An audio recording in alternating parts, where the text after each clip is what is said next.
Hello students, कैसे हैं आप सब। आशा करता हूं कि अच्छे होंगे।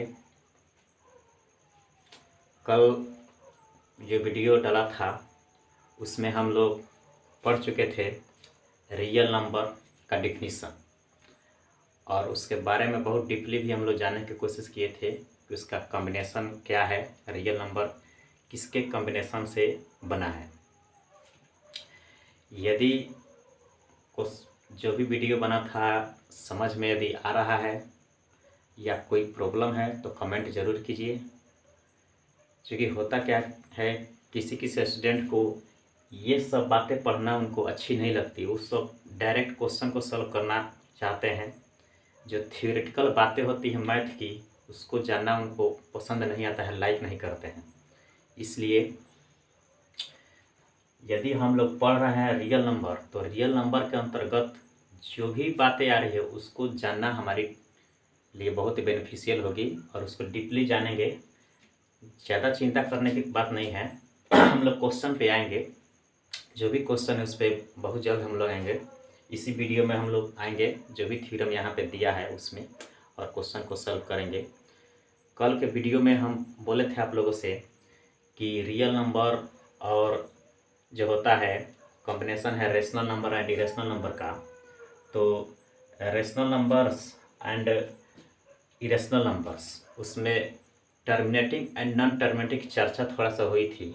चलिए सबसे पहले हम उसको जान लेते हैं कि terminating and non terminating, repeating and non repeating क्या होता है, कैसा कैसे नंबर को कहते हैं, उसको पहले समझ लेते हैं। उसके बाद हम लोग आएंगे अर्थमेटिक का जो भी थ्योरम है, यानी फंडामेंटल थ्योरम अर्थमेटिक, जिसको हम लोग कह सकते हैं अर्थमेटिक की बेसिक थ्योरम, मूलभूत थ्योरम जो बेसिक होती है उस पर। तो चलिए आज वीडियो सेकंड होगा हमारा लेसन फर्स्ट जो रियल नंबर चल रहा है। इसमें रेशनल नंबर्स के बारे में हम लोग पिछले वाले वीडियो में देख चुके थे कि रेशनल नंबर का डिफिनीसन क्या होता है। यहाँ पे चर्चा फिर भी हम कर देते हैं। रेशनल नंबर वैसे नंबर को कहते हैं जिसको p/q के रूप में एक्सप्रेस किया जा सकता है, जिसका denominator does not equal to zero, यानी डिनोमिनेटर जीरो के इक्वल नहीं होनी चाहिए।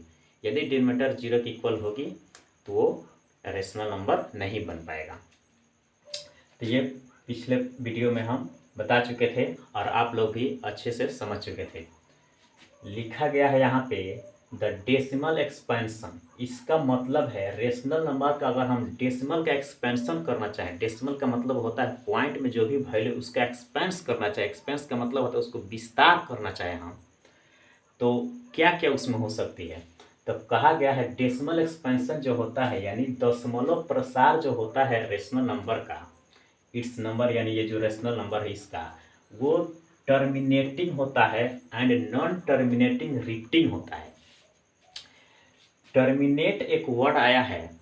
टर्मिनेट का मतलब होता है कि कोई नंबर जो है डेसिमल के बाद कहाँ जाकर टर्मिनेट कर गया, मतलब कहाँ पे वो स्टॉप कर जाता है। जहाँ पे वो स्टॉप कर जाएगा कहेंगे वो टर्मिनेट कर गया। और जो नंबर डेसिमल के बाद यदि टर्मिनेट नहीं कर रहा है, मतलब दशमलव के बाद नहीं रुक रहा है, रुकने का नाम ही नहीं ले रहा है, बहुत आगे जा रहा है, उसको हम लोग कह सकते हैं वो नॉन टर्मिनेटिंग। क्या कहते हैं उसको? Non terminating. तो यहाँ पे पहले लिखा हुआ है टर्मिनेटिंग, यानी इसका मतलब है रेशनल नंबर का जो डेसिमल एक्सपेंशन होगा वो जो होगा टर्मिनेटिंग होगा। टर्मिनेटिंग का मतलब कहीं ना कहीं टर्मिनेट कर जाएगा, कहीं ना कहीं डेसिमल के बाद वो स्टॉप कर जाएगा। इसके अलावा एक और चीज़ होगा रेशनल नंबर में, नॉन टर्मिनेटिंग होगा, यानी वैसे कहीं ना कहीं रेशनल नंबर कुछ ऐसा होगा जो नॉन टर्मिनेट करेगा, यानी वो टर्मिनेट नहीं करेगा, डेसिमल के बाद वो स्टॉप नहीं होगा, बार बार कोई ना कोई नंबर आएगा। जो यहाँ के लिखा हुआ है रिपीटिंग, रिपीटिंग का मतलब है कोई ऐसा नंबर होगा जो बार बार रिपीट करेगा, जो टर्मिनेट भी नहीं करेगा लेकिन बार बार रिपीट करेगा। उसको एग्जाम्पल से हम लोग समझने की कोशिश करेंगे, और मैं विश्वास दिलाता हूँ कि आप लोग को ये बहुत अच्छी तरह से समझ में आएगी। थोड़ा सा आपको धैर्य बनाकर समझने की ज़रूरत है। कहा जाता है कि जो पेशेंस से पढ़ाई करते हैं उनको हर चीज़ें बहुत ही ईजी वे में समझ में आ जाती है, वही बात है। एग्जाम्पल पे यहाँ लिखे हुए हैं 0.23। 0.23 का मतलब है यहाँ पे डेसिमल लगा हुआ है, डेसिमल के बाद 2 डिजिट यहाँ पे है, 2 डिजिट के अलावा कोई डिजिट नहीं है, यानी यहाँ पे डिजिट स्टॉप कर गया है। यानी डेसिमल के 2 ही डिजिट के बाद ये डिजिट जो है स्टॉप कर गया। स्टॉप कर गया मतलब टर्मिनेट कर गया। टर्मिनेट करने का मतलब है स्टॉप हो गया यहीं पे। तो इसको हम कह सकते हैं ये जो रेशनल नंबर है ये भी, और इसका जो डेसिमल एक्सपेंशन है टर्मिनेटिंग है, यानी ये टर्मिनेटिंग डेसिमल एक्सपेंशन का एग्जाम्पल हो जाएगा। ये जो होगा टर्मिनेटिंग डेसिमल एक्सपेंशन का एग्जाम्पल होगा।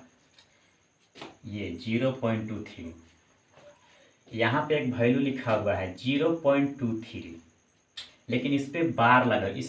ये जो लाइन ड्रॉ होता है इसको हम लोग बार पढ़ते हैं, या हिंदी में इसको रेकरिंग बोला जाता है।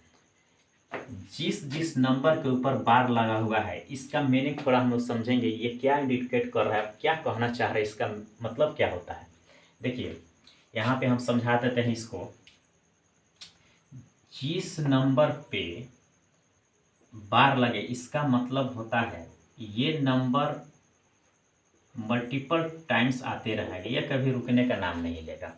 यानी जिस नंबर पे बार आएगा वो नंबर बार बार यहाँ पे रिपीट होगा। जो यहाँ लिखा हुआ है रिपीटिंग, रिपीटिंग का मतलब है 2 ही नंबर है जो बार बार रिपीट करेगा। इसका मतलब ये हुआ कि 2 और 3 यदि दोनों पे यहाँ पे बार लगा हुआ है तो इसको हम लोग ऐसे भी लिख सकते हैं 2 3 2 3 2 3 2 3, इस तरह से ये बार बार आएगा।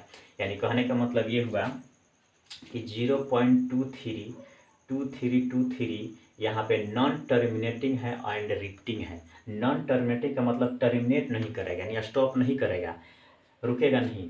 लेकिन रिपीटिंग का मतलब है यही नंबर बार बार रिपीट कर रहा है, यानी 232323 बार बार रिपीट कर रहा है। आई होप कि समझ में आएगा ये क्वेश्चन। एक और एग्जाम्पल यहाँ पे लिए हैं 0.12545678। समझ में आ रहा है ना? समझ में ऑफकोर्स आएगा, इतने अच्छे से समझाया जा रहा है। कोशिश कीजिए समझने की, अवश्य समझ में आएगा। देखिए यहाँ पे 0.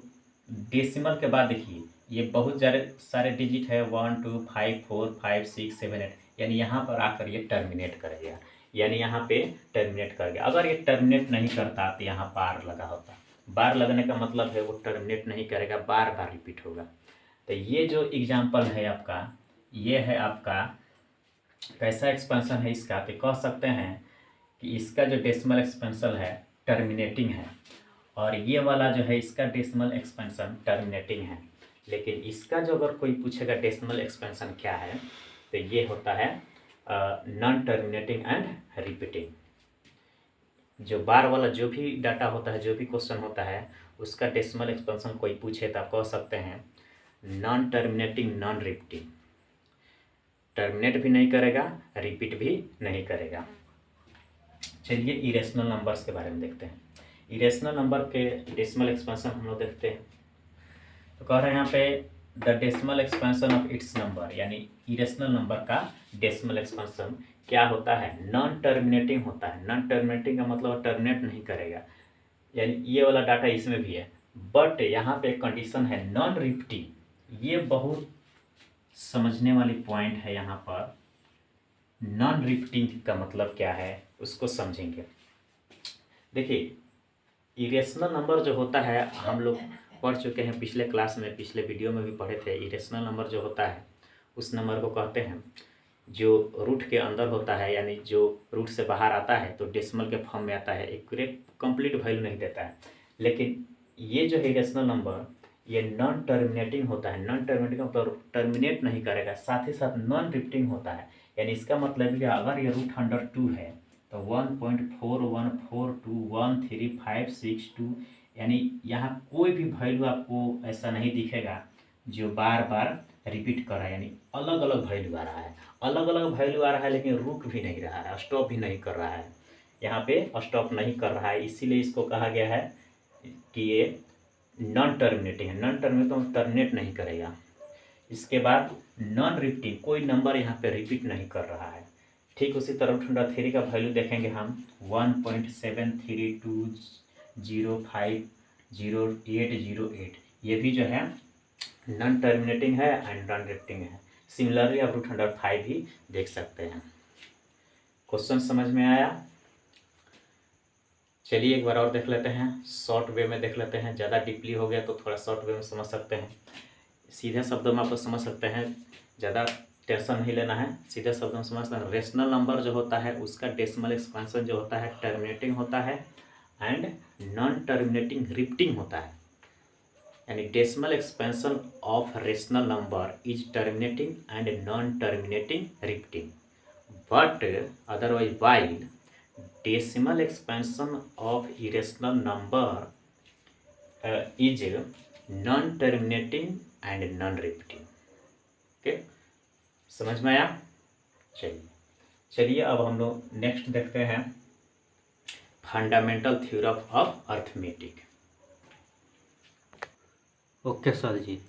चलिए अब हम लोग देखते हैं थ्योरम 1.1, जिसमें दिया है फंडामेंटल थ्योरम ऑफ अरिथमेटिक। इसका मतलब ये हुआ अर्थमेटिक का फंडामेंटल थ्योरम, यानी अंक गणित का आधारभूत प्रमेय इसको बोल सकते हैं हिंदी में।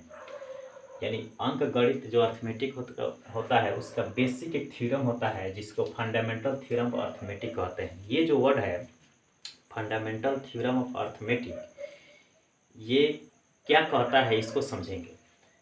कह रहा है every composite number can be factorised या express as a product of prime and this factorisation is unique. इसका मतलब ये हुआ कि जितने भी कंपोजिट नंबर हैं, प्रत्येक कंपोजिट नंबर को हम लोग फैक्टराइज कर सकते हैं। किस रूप में? तो प्रोडक्ट ऑफ प्राइम नंबर के रूप में, यानी प्राइम नंबर के प्रोडक्ट के रूप में हम लोग फैक्टराइज कर सकते हैं। और वो जो फैक्टराइजेशन होगा वो यूनिक होगा। यूनिक का मतलब होगा उसके अलावा कोई दूसरा नहीं होगा। यानी एवरी कंपोजिट नंबर को हम लोग प्राइम फैक्टराइजेशन के रूप में एक्सप्रेस कर सकते हैं, फैक्टराइज कर सकते हैं प्राइम फैक्टराइजेशन के रूप में, और वो यूनिक होगा।